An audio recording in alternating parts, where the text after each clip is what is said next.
सनातन में साधु समाज के भीतर साधना का अपना स्थान है और साधुओं की इस मंडली में बहुत अधिक साध्वियाँ भी हैं और उनकी भी चर्चा है। एक ख़ास साध्वी हैं हर्ष आचार्य, जिनकी चर्चा आजकल बहुत अधिक है।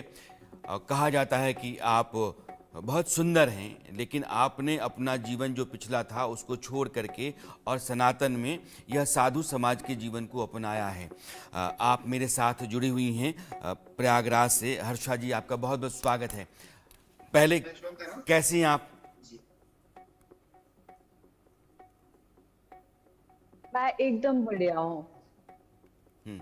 ये प्रयागराज में पहला अनुभव आपका भी है, जैसे कि हम लोगों का भी है कि 144 साल के बाद, वैसे तो 12 वर्षों पर कुंभ होता है, लेकिन यह संयोग कुछ बिरले ही है। तो वहाँ जो आपकी अनुभूति है वो कैसी है? कैसा महसूस कर रही हैं आजकल? मेरी अभी तक मेरी जो अनुभूति है, जो मैं महसूस कर रही हूँ, उसका शायद मैं शब्दों में कोई भी कुछ भी आपको बता ना पाऊँ।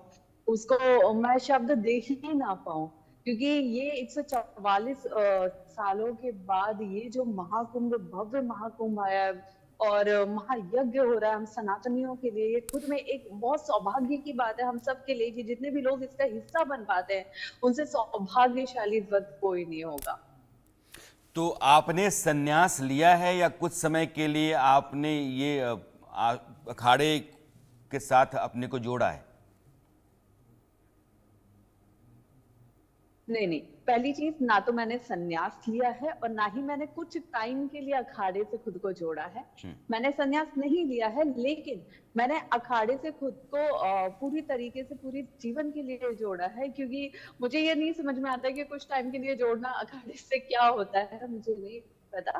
लेकिन हाँ, मैंने गुरुदेव से दीक्षा ली हुई है, मंत्र लिए हुए हैं, जिन मंत्रों का मैं जाप करती हूँ, साधना करती हूँ।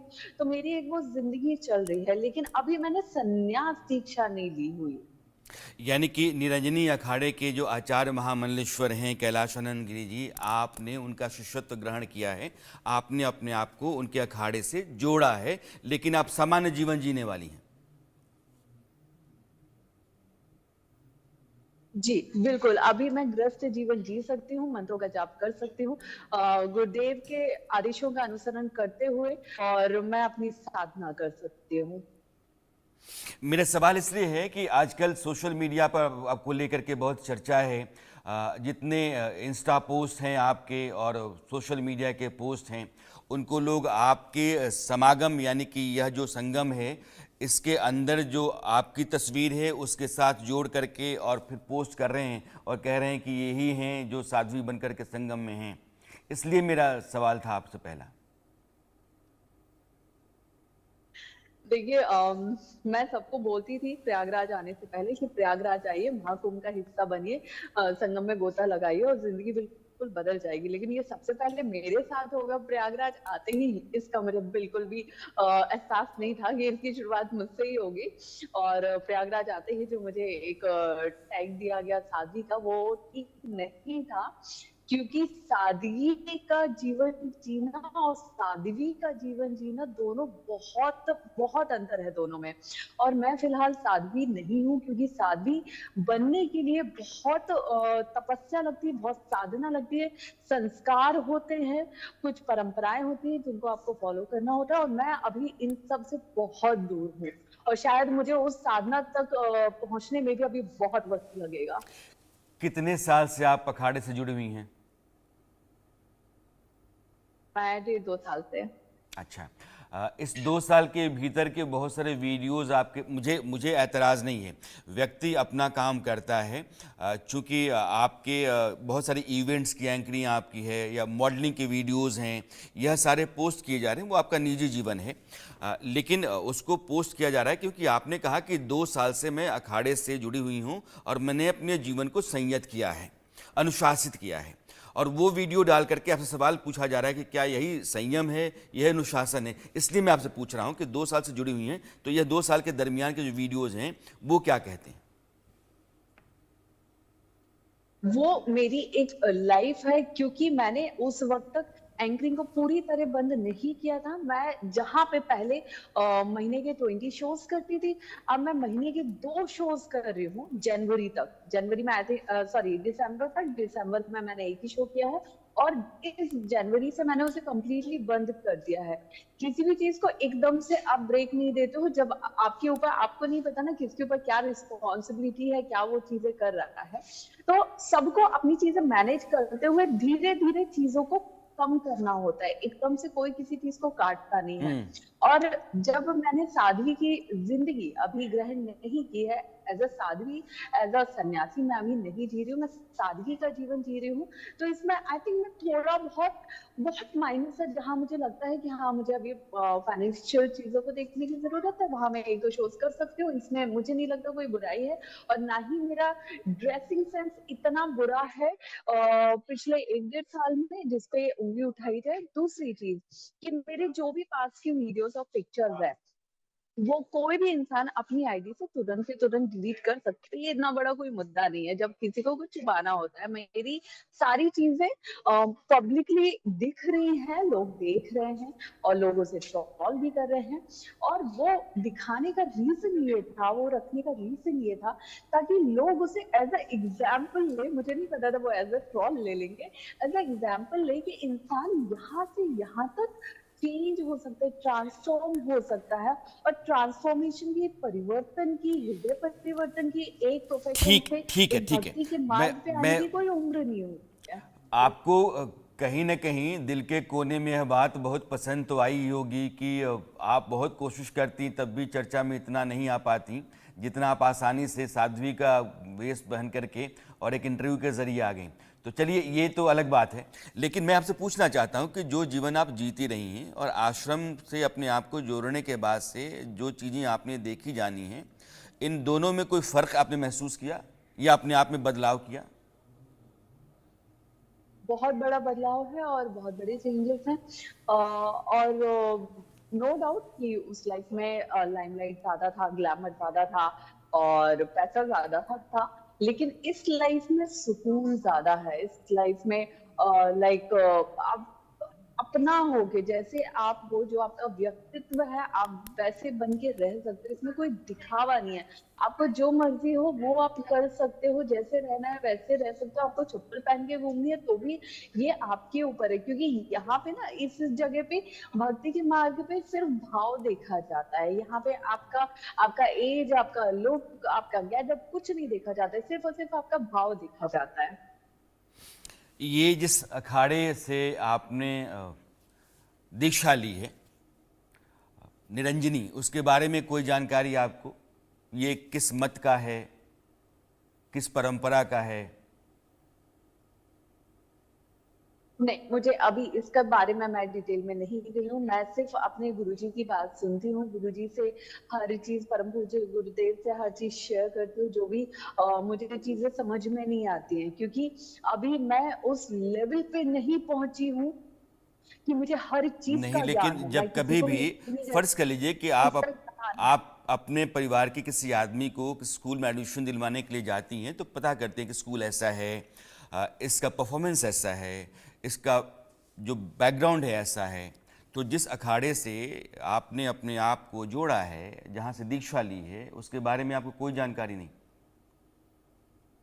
देखिए, मुझे एक गुरु की तलाश थी जो मेरा मार्गदर्शन कर सके। महादेव की किस तरह कृपा का से मार्गदर्शन चाहती हैं मुझे, आप? जो भक्ति के मार्ग में मेरा मार्गदर्शन कर सके, जो मुझे ये बता सके कि मैं किस तरह आगे बढ़ूं और क्या नहीं करूं।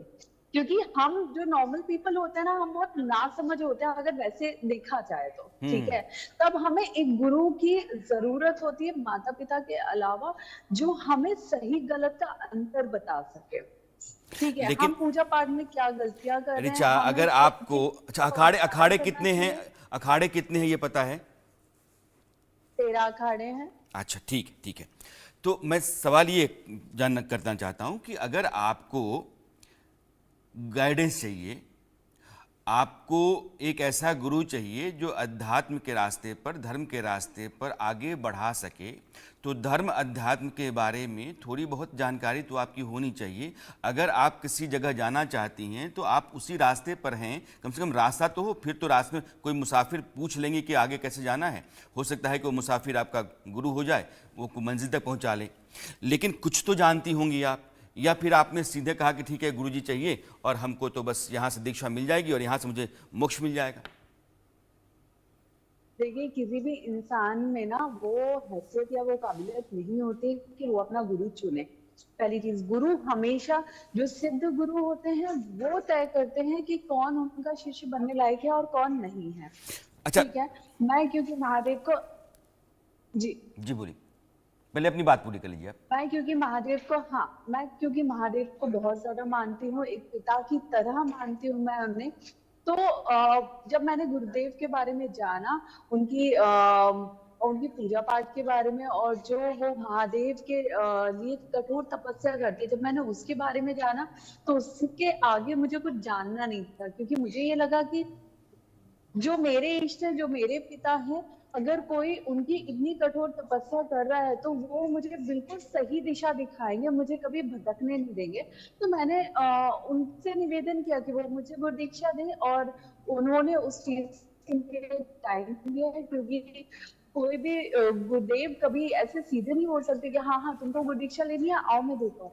वो टाइम देते हैं, वो समझते हैं कि वो इंसान उस लायक है कि नहीं है कि वो उसे गुरु दीक्षा दे सके। और जब उनको लगा कि हाँ मैं उस ठीक लायक हूँ ठीक या है। हो सकती हूँ, कुछ कमियां हर इंसान में होती है, तो एक वक्त के बाद उन्होंने मुझे गुरु दीक्षा दी। 3 बातें जो आपने दीक्षा लेने से पहले और दीक्षा लेने के बाद बदल दी हो। सॉरी। ऐसी 3 बातें आप में जो दीक्षा से पहले आप में थी, लेकिन दीक्षा लेने के बाद आपने सोचा कि नहीं इसको बदल देना चाहिए, आपने बदल दी। हम्म। हाँ, बहुत सी चीजें हुई मेरी लाइफ में। दीक्षा लेने के बाद मैं उत्तराखंड शिफ्ट हो गई, मैं अपने आप में रहने लगी।